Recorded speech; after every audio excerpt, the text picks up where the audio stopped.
Amen. Brothers and sisters, have you ever noticed that John says, "My little children," in First John chapter 2, verse 1?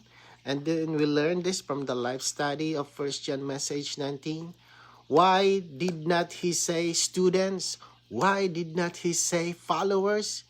Because John was not speaking from knowledge. He was speaking from life. John was an aged apostle, yet he looked at all the believers as his little children. No matter how mature we are, in life we are still children.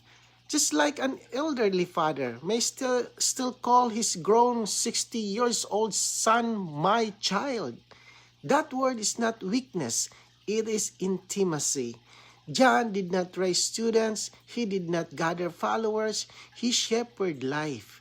That's why when John says, "My little children, I write these things to you that you may not sin," you can feel his heart. He was guarding them. He knew there were attacks of the enemy. He knew the believers were vulnerable. So he didn't command them. He didn't threaten them. He shepherded them as a father. Now we should ask ourselves, are we like John? Do we care for others in the way of life? Do we see the saints as our little children in the Lord? Do we guard them, protect them, and warm them in love, saying, "My little children, be careful, the enemy is active"? If we don't have this experience, then we had to learn from John. How precious this is, how wonderful that we have such a pattern in the Bible. To be a spiritual father, to shepherd the saints with intimacy and love, so that we may grow and not be deceived by the enemy. So brothers and sisters, did you receive it today? Then let's pray.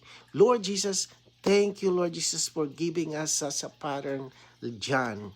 Oh, that we may be like a father to the other believers. Lord, cause us, Lord, to be full of love, full of intimacy to the other brothers and sisters. And thank you, Lord Jesus. Amen.